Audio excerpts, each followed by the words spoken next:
You think about how you got your best clients, your best team members. Heck, how I got my bride, right? My wife 15 years ago. I didn't do the perfect funnel and Facebook ads. No, it was from a personal introduction and then conversations.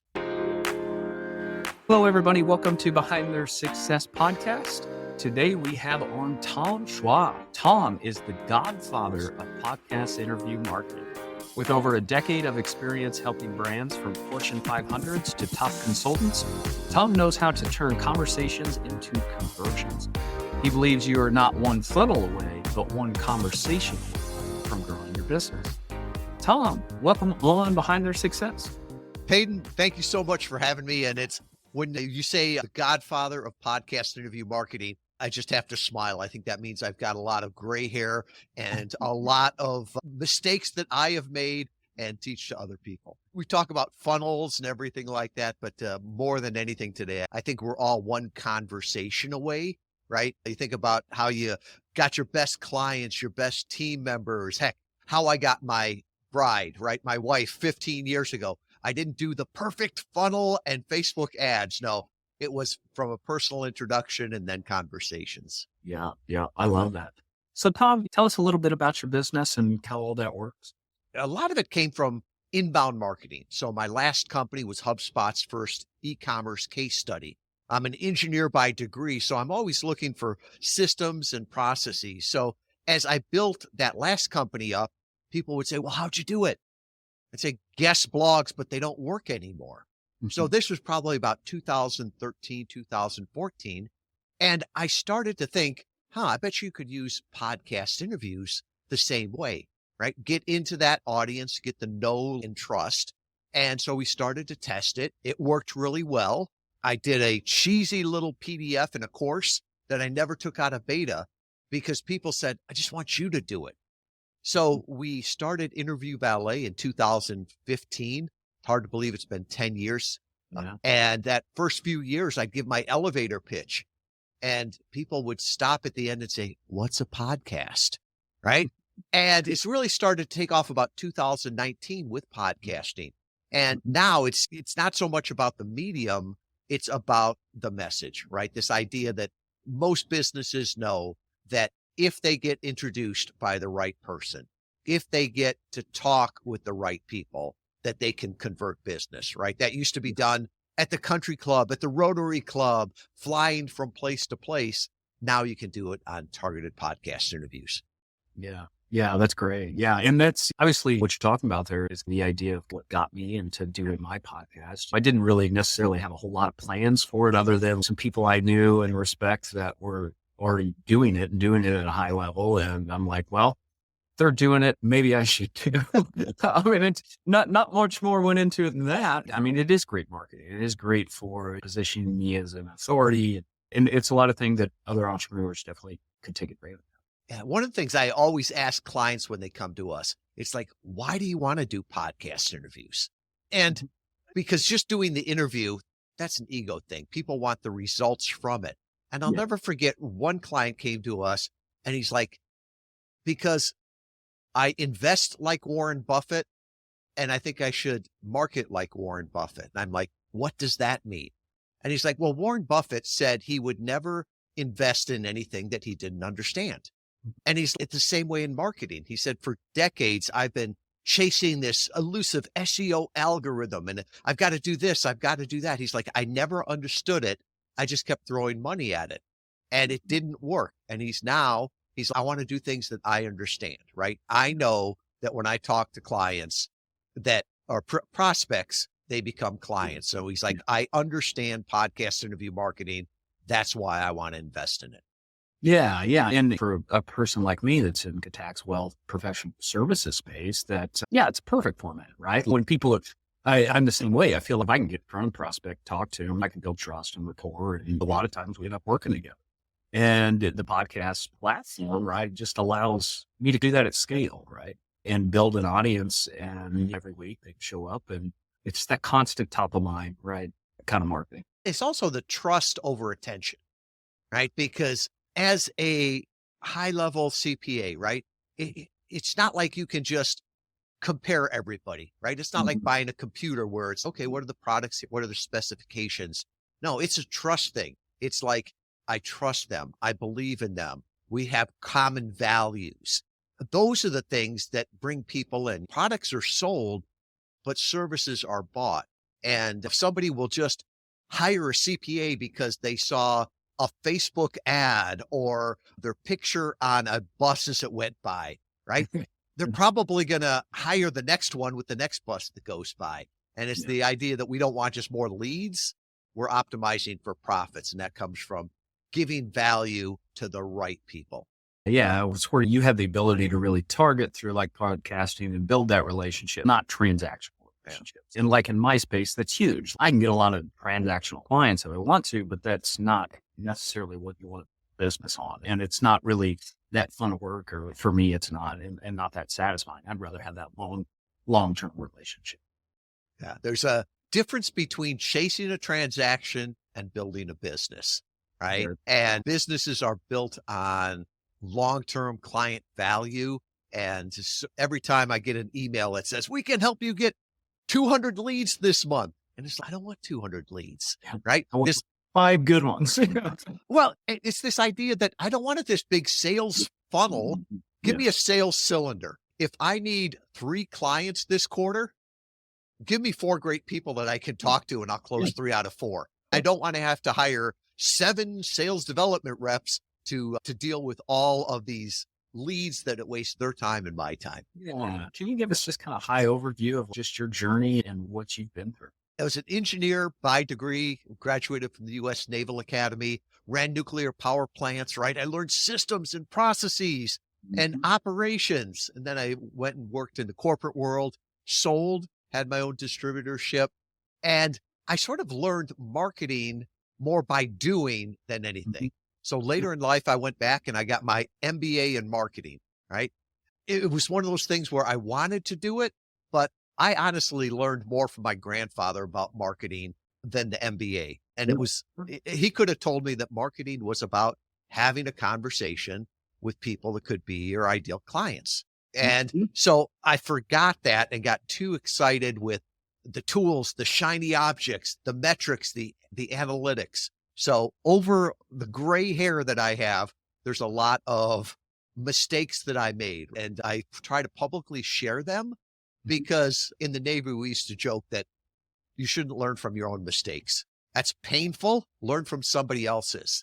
But like an example was early on in my last business, I called it my pay-per-click addiction because it was just like a drug addiction, right? I'll throw in $10 today and, oh, boo, great. I feel great the next day because I got a customer or a lead, right? Well, the next day, if you want a bigger hit, you got to throw more money in that. And it always, just like everything, the pie isn't as high anymore. Things get more competitive in ads and SEO, whatever it is. And so all of a sudden you start throwing more and more money to it, getting less and less out of it. But if you realize, if you go cold turkey, man, that withdrawal is going to be really bad. Oh yeah. Yeah, for sure. Yeah. I love a couple of points you're making there. On the ad spend thing, you talk about that. You're right. Like ad costs, just like by definition, long-term have to go up, and you're getting more and more crowded. And if you're just building a business of transactional hits like that and not necessarily building brand, you're right. You're stuck in that war forever. And you're stuck in that low fighting war for not being able to really differentiate yourself. You're not going to be able to do premium pricing, all those kind of things, because you never take the time to actually build a business, a brand around something that means it. And you're just marketing tactics. Yeah. I heard somebody refer to it as there's 2 types of businesses. There's missionaries and mercenaries, right? You're a missionary, right? Yeah. You were there at the beginning. You'll be there at the end. You love what you do, who you serve, the accounting, all the rest of that. That's who you are, right? And then you've got the mercenaries that will come into any market while there's profits there. But as soon as the profits go down, they leave also, right? And you can see that. And a client made this comment, and I thought it was perfect. He's like, I've been doing this for a long time. I'm going to keep doing it for a long time. I'm not like the people 2 years ago that were a DEI expert, then they became a crypto expert, and now they're an AI expert. right? Yeah. They're just chasing the money, the transactions. And it's like, no, the missionaries are the ones that have the gray hair, have the stories, know the history, and will be there for the future.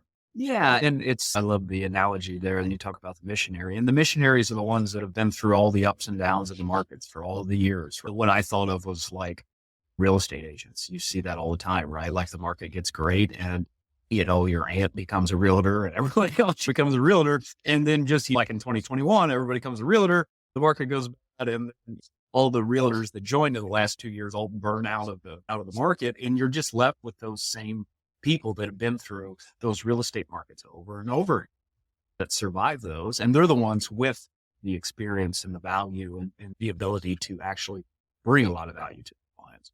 Yeah. I thought you were going for the other one is in finance, right? If all you've ever seen is a bull market, Everybody's smart, right? everybody's a genius in a bull market, right? I want to see the guy that has, or gal that has done it through the bear markets, has done it through the recessions, right? Tell me what I don't know. And so with that, it's like, I love podcasts just because I learn from other people. And it's a great way. I think a lot of business owners are audible learners, right? We're on the go. The studies say that 70% of podcasts are listened to sped up, right? We got lots of things to do. Yeah, 100%. I'm a guy that's at least 1.5 on all my podcast books. The funny thing is, jokingly, I was reading a book a year or two ago and it was on like 2x speed, and it was The Ruthless Elimination of Hurry was the book I was reading on. I shared that. Yeah, no, I get the irony. That's awesome. The other thing you're talking about is entrepreneurs. You don't want to learn from your own mistakes and learn from others.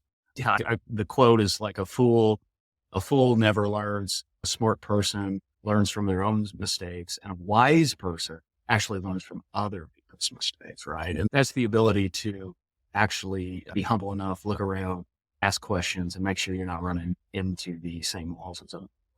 If you want to call it God or life, whatever, they're very just. We'll keep giving you the test until you pass it. Yeah. So it's like, you've got to learn and move on. And also I look at it as like, there's cycles, right? All right. You can say, what did we learn in the last recession? How am I going to apply that this recession? Right. So it's like trying to prepare for those and not just driving in the rearview mirror of what was working, but hey, what has changed in the world now? Where do we need to go? And I think today with AI and heck, even some of the things that are happening on the political side, right? We're seeing as much change, I believe, as we did during the COVID times, right? I think AI is changing the world faster than anybody knows, and we'll only look back Just and go, wow. Yeah.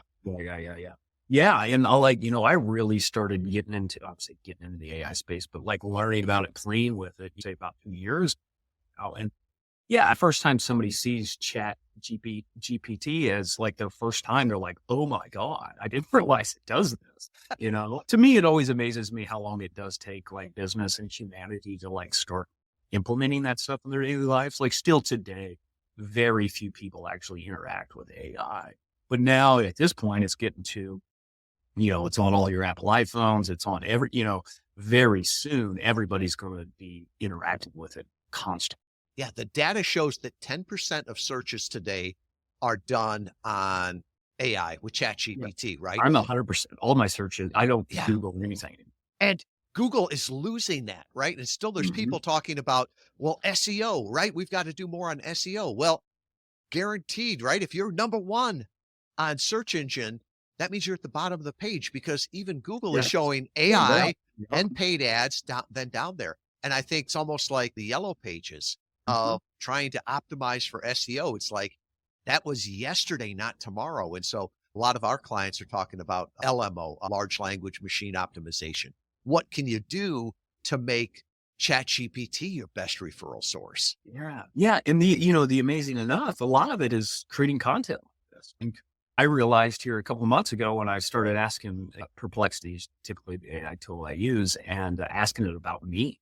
And now that I've done enough podcast interviews and put all this content out there on the internet, it knows so much about it. Like you can ask it questions about me and I'm like, wow, that was a pretty good answer.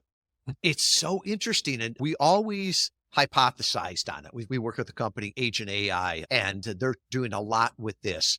And we started to see summer of 2024 where Interview Valet was getting referrals from ChatGPT, right? We'd ask a prospect, how'd you find out about us? And they'd say, well, ChatGPT recommended you. And then we started to hear from clients. And Agent AI, they told us that they believed it was due to share of voice, right? How much is people talking about you as opposed to others? And then sentiment, right? Is it positive, neutral, or negative? And then in November of 2024, ChatGPT started to show where they were getting the sources, right? You can click and it's going to be Wikipedia, Amazon, if you've got a book, your own website. And then Peyton, like you said, it's long form collaborative content. That's what it loves because they realize you and I talking here. A lot of content. It's real. This isn't AI rehashed. Yeah. Yeah. I get so much content they can actually learn from this whole, long form conversation. Yeah. And that's some of that stuff is just trying to think about like where any of that is going in the future. It's mind boggling really to think about a lot of that. And you combine that with blockchain and Web3 stuff. And it's like, I have 3 young kids. 30 years from now, we probably can't even describe what the world's going to look like. There's a lot of problems in the world, but I still believe there's no better time to be alive, right? Oh, What we're talking in right now, right? Relatively free. And 10 years ago, President of the United States didn't have this. We get frustrated now because the internet connection on the plane to AI is slow. Yeah, not that it doesn't work. It's just, it takes slow. like 3 seconds. Yeah. That's nuts. And you're right. And I hear a lot of people talk about, AI and all these different things, changes. Of course, you talk about the political landscape every day there seems to be some major news story of something that's going on. And I'm optimistic. I really think, we got unreal problems, but I think technology is going to come in and save the day like it always does. And humanity usually, they mess up a ton of stuff, but we usually eventually kind of right. And I'm excited for, if you want to call it the democratization of everything. Yeah, with my blockchain and there's so much stuff there. Yeah. Even from the standpoint of here, I'm in Kalamazoo, Michigan. I used to have to say, well, I could reach so many more people if I lived in Chicago or New York or Bigger something. market. It's like, no matter what market you're in, you can do this. And then the other thing that I think is changing really quickly, it used to be people could buy attention, right? So you had all of these influencers that everybody paid attention to. And now it's just noise. So I think it's the practitioners that people are listening to, right? The influencers might get the attention, but the practitioners are getting the trust and they're the ones that are getting the business. Yeah. I don't know if you ever listen to Alex Ramosi. We talk a lot. Yep. Business guy on the internet. But he talks about, 2 different type of like content creators. There's like entertainers and then there's educators. Entertainers certainly are going to have the much bigger following, the much bigger presence because, they reach a lot more. And, a lot more people are interested in entertainment, just generally, whatever specific thing you're talking about. But you're right. Like the educators have probably much, much smaller audience. But with that, they are actually able to monetize that. And like a person like me, I build an audience, but I really need like 100 great customers. And that's really it. And so like being able to message and be very specific and finding those 100 great customers is what I'm trying. Yeah. And it's interesting. It's not that you have to have a huge number of followers in order to monetize it or a huge amount of traffic. It was interesting. HubSpot recently came out and said their traffic on their blogs is just down drastically. And lots of people are seeing that, right? Just because their traffic is down, their stock price still went up, right? Because their profits are going up. They're not making it off of clicks and page views, right? It's just they're following the right metric, which is the profits. They're not optimizing their company for views and clicks. Yeah. Those are vanities, right? Vanity metrics, right? And it's obviously everything being equal, a bigger audience would be better than a smaller audience. But there's plenty of people making 7+ figures on the internet that have 200 followers and, every one of their posts gets like likes because they are speaking to a very specific niche. And you talk about learning from your mistakes. I remember early on, I was on a podcast and at that time it was the biggest podcast that I'd ever been on. It had like 40,000 downloads per episode, right? And I went on there. I think I got 3 or 4 leads from it, right? Huge audience, not my audience, Yeah, right? not your audience. Yeah. And they were more aspirational entrepreneurs, right? They wanted to know how to make 6 figures in 6 seconds with 6 hacks. Shortly after, I'm on another podcast and the host tells me I get 100 downloads per episode. And I'm like, that's okay. I'm here. I think it's a great audience, right? Half of that audience became leads, and I think a third of them became clients, right? And it's this idea of, do we want to go fishing in the ocean? Because there's a lot of fish there. Or if I can show you where there's a barrel of fish that you can just go over and pick them out of there, it's like one sounds a whole lot easier to me. Yeah, I love that analogy. Earlier you were talking about Warren Buffett. I'm actually a bigger fan of his right-hand man, Charlie Munger. Yeah. Rest in peace. But he talks about anything I invest in, I want to be like a fish in a barrel, but I want to drain the barrel of the water first. And the whole idea of that is like, play games you have outsized advantages, right? Like you should be playing games that you know how to win and win big in. And a lot of his philosophy was like, where he made a lot of mistakes is when he had those great opportunities, he would say that I didn't swim big enough at it, right? But it's finding that people like Warren Buffett and Charlie, they will sit on the sidelines for years, piling up money. And that's what Warren's doing currently. He has hundreds of billions of dollars in cash sitting around waiting for the next market to explode. And they sit there and wait for that fastball pitch right down the middle. And then they take that big swing. They act bold in those situations. And that's how. That's a great analogy there too, of picking the game you want to play in. Right? All the advantages at. Yeah. Yeah. If you're 4'10", don't go into the NBA, but you could make a fortune as a jockey, right? Yeah. Or as a limbo person. Yeah. Something like that. And it's the same way like in marketing, where people are like, well, I'm going to outspend my biggest competitor on SEO or paid ads or something like that. It's like, good luck, right? Or me, I'm going to be a TikTok influencer, right? I've looked in the mirror, right? I am not somebody you want to see dancing TikTok dance, but I can compete against any of the big agencies because I can talk directly to the client, right? They can get to know, like, and trust me. So I think it's using your unique advantages there to play the game that you can win. Are you looking for a new tax experience? Looking for an advisor that actually brings you high-level ideas and proactively plans so you aren't overpaying your taxes? Or how about one that even just responds and communicates in a timely fashion? If any of that resonates with you, you probably just have a tax preparer and not a tax planner. And it is through the tax planning process where all the value is found. I'm Peyton Squires. I'm a CPA and owner of WR Tax Planners. We work alongside entrepreneurs and high-income earners, helping them pay the least amount of income taxes, both legally and ethically. We have saved our clients hundreds of thousands of dollars through specific strategies, and we guarantee we can find multiple tax saving strategies that your current tax preparer hasn't told you about. If that interests you, head on over to the contact page at PeytonSquires.com. There you can fill out a contact form and get a call booked to see what it would look like to have WR Tax Planners on your team. Question for you.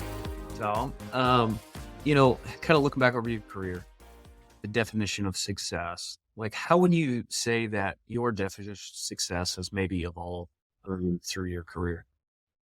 I wish I would have enjoyed the process as I was going. It was always, I'll be a success when. Right? And, where you are at 30 is more than what you have ever dreamed of at 20, right? And it's still at 30, it's like, well, I'm not there yet, right? With the business, right? That first time you make the first sale, you're so excited, but then it wears off. You hit 1 million and it's like, well, yeah, I'm not a unicorn now, something like that. So I think enjoying it and celebrating the wins as I went. A friend of mine, fellow entrepreneur, we were friends since high school. And all of a sudden he got cancer of the bile ducts, same thing that Walter Payton had years ago. And, he got sick between Christmas and New Year's, and he was gone by St. Patrick's Day, right?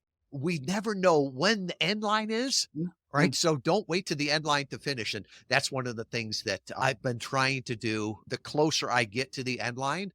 And hint, we're all getting closer to the Yeah. end line. So that's what I'm trying to do. And especially to set the example for our team, for our clients. My title is Chief Evangelist Officer, right? It's CEO, but I've got friends that are CEOs of publicly traded companies. I do not do the same job, right? And I just look at it as my job is to evangelize for the category, for our company, and for our clients. Yeah. That's great. That's great stuff. Another interesting question for you. And well, just kind of talking about there, just kind of enjoying the ride. I'm the same way. I'm getting into my late 30s, 40s, coming up on me quick. And I think I would say where I've been the worst at in my kind of career. Yeah, I've done great. I've grown businesses and thought and done a lot of stuff there, but it's not enjoying the ride, right? I know I could have experienced a whole lot more joy in the process. Like you can be joyful and successful at the same time, right? Like it doesn't have to be this grind and it's like, hey, I'm going to take this all on and that kind of feeling. And I spent way too much time in that type of mindset. I had a great guest on here a while back and he's like, making money should be super boring. You should get your business set up. Making money should be boring. And then you go have all your adventure and fun and the rest of your life, right? Like your business set up so great that it's boring and printing money. And then you can go have your adventure in your other life because many entrepreneurs, they get all their excitement and stuff from their business, gyrating and doing all this wild stuff and creating chaos and because they're so addicted to a lot of that stuff. I had a friend that we used to quit to each other, right? Because when you sign the front of the check, it's like you can't quit, right? There's nobody to quit to complain to. So it seemed about, twice a year, right? It was that day that accounts receivable was high and taxes were due and you can't complain to your team. You can't complain to your spouse. So we'd call each other and we'd vent. And it'd be like, I'm going to quit. I'm going to go get a job and do this and all the rest. Sell everything and disappear. That's right. I'm going to show up for 40 hours and do just enough not to get fired. And we'd let the other one vent. And then we'd use that line from, I think it was from one of the mob movies of this is the life we have chosen, right? That once you're in, you don't get out. Yeah. It's like you always could do that if you wanted to, but this is the life that we have chosen. And there's good parts and there's bad parts to it. And it's just hard to see that sometimes. Yeah. And I love what you did there. The important thing is to not try to do all this stuff in isolation, right? That's been huge in me and a lot of my growth. Even the last, say I've been part of the mastermind groups that the last 3 years has been very integral in growth because I got into that group. And when I first got that group, I was intimidated. Now it's me more teaching other people. But when I came in there, I'm like, oh my God, all these guys have real businesses and I'm just sitting there doing my thing. But it's like walking in rooms that do intimidate you, people full of people that are smart.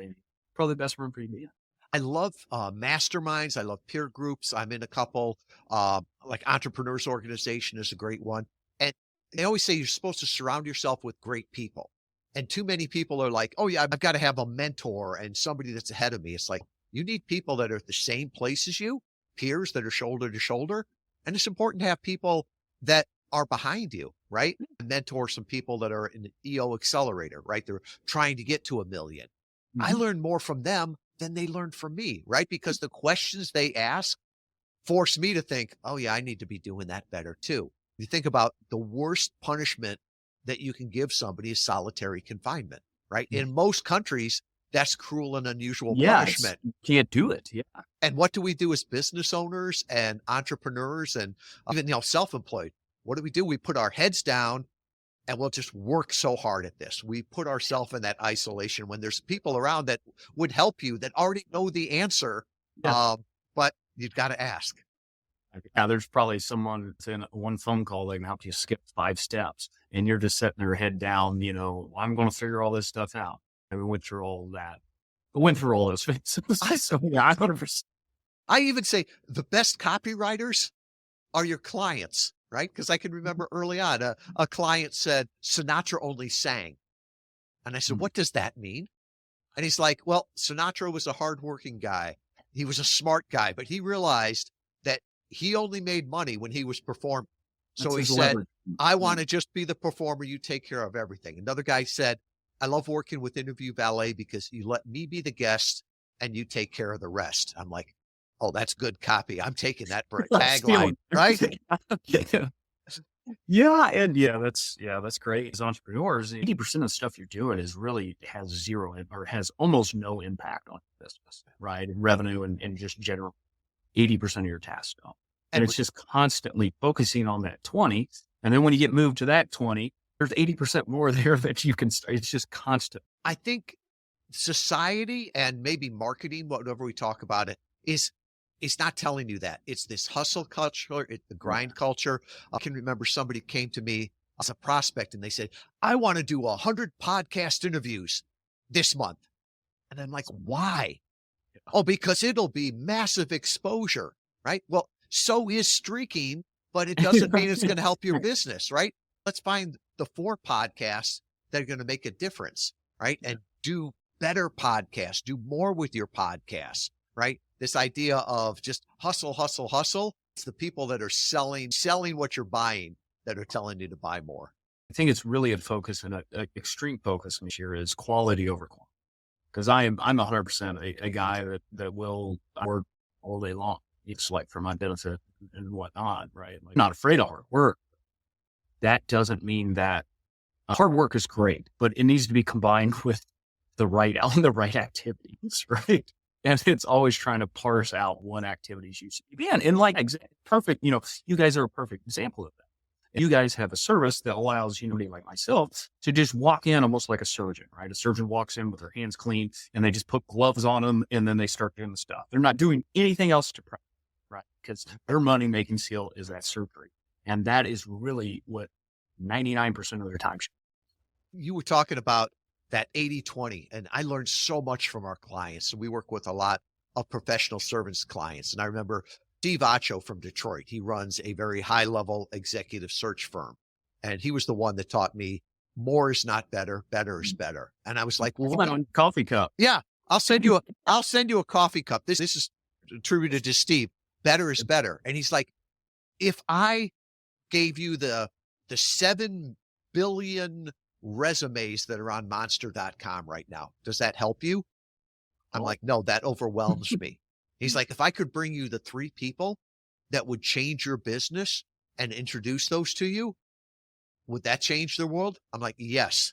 And he's like, it's what it is. And so much of it now is just more hustle, hustle, hustle. And the visual that I always have in my mind is that person sitting in the rowboat pulling on one oar. And they're just pulling harder and harder, going in circles. And it's just like, hustling isn't your problem here. You're working hard enough. You just need to go in a different direction. Going back to Warren Buffett, he has a quote. I literally just read it yesterday. I was reading a book called The Tao, Charlie Munger, but he says, it's not about how hard you row. It's about what boat you're in. And his whole thing is like, went to, I think, Harvard Business School or wherever it was. And there was another guy in his class, smarter than him, all these different things. And that guy got into like the steel business, which, at the time in the 40s or whatever that was, 50s, business was great business to be in. But, Warren went into the financial business. And if you know anything from the 40s to today, the financial business exploded. And that's what he talks about. He's like, I rode and worked harder, smarter than me, but, I rode a wave. That guy, no matter what he did, he could. Yeah. And it's like going back and it's like, are you driving based on the rearview mirror or in the future, right? If you think the steel industry is going to come back to what it was in World War II, maybe you're right, but I'm not betting on it. Yeah. So one more question here for you, Tom. So going back to the beginning of your entrepreneur, if you can go back and give yourself one piece of advice, what would that be? I'm going to put it in 2 sentences. Relationships are the ultimate currency, and your only true asset is your reputation. The inflation hits everything except relationships, and relationships grow with time. And then also assets, I don't know, fires, earthquakes, whatever, they can take those, they can wipe them out. But your reputation that you have, that's your asset that will always be there. And you're the only one that can protect it. Yeah. Reputation. And I would even have more, is just like your skill set too, right? Like as in, always investing in, your reputation. And I think part of that is your skill set, right? And so I don't know why we keep talking about Warren Buffett because you mentioned him, but he talks about that. He's like, inflation, you want to avoid inflation. He's like, come a doctor in a small town and like the best, or an attorney in a small town and be the best attorney. And inflation will never touch you because like people have to do those services. You're the guy that does it and you're the best at it. Like inflation never will touch you in that case. If you have the skill set and the relationships, it's that same cliche that your network is your net worth. Well, Tom, man, this has been a fantastic conversation. What is the best way people can kind of connect with you, get to know more about business, interview Valet, or anything? Well, Peyton, thank you so much for having me on. I'll make it easy. Just go back to interview Valet with a V.com BTS for behind their success, right?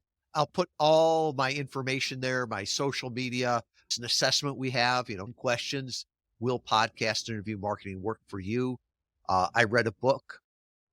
I read it. I also wrote it called Podcast Guest Profits, How to Grow Your Business with the Targeted Interview Strategy. You can get it on Amazon or you can get a free copy there. And then I'll put my calendar scheduling link. So if anybody wants to talk about, hey, how could they leverage targeted podcast interviews to grow their brand and business, all that will be back at interviewvalet.com/BTS. Awesome, Tom. I appreciate you coming on. Anything else you want to leave for the listeners? Well, thank you for what what made it this far. Thank you for what you do, right? I always say being a guest is easy for me, right? Because you tap into somebody else's audience. It's almost like showing up at a party, right? Yeah. Peyton, you ran the party and I get the benefit from showing up. And you're now over 70 interviews. Most podcasts die within the first 10 episodes, right? So thank you for your consistency and your effort. Yeah, no, I appreciate it. And having guests, of your caliber makes my job. So it's, when I got good guests, just got to tee up questions and shut up. So appreciate it. Well, guys, just got a bunch of great value here from Tom. A great company to definitely check out. And we'll catch you next time, guys. Thank you so much for listening to the podcast. If you found it valuable, please rate, review, and share it. That is the best way to help us build this and reach more people, as we're trying to accomplish our goal of help creating more healthy, wealthy, and wise entrepreneurs. You can follow us on social media by searching for me, Peyton Squires, or going to PeytonSquires.com. On the website and social media, we're always sharing tips of personal growth, and there we can actually interact. I'm looking forward to it. Thanks, guys.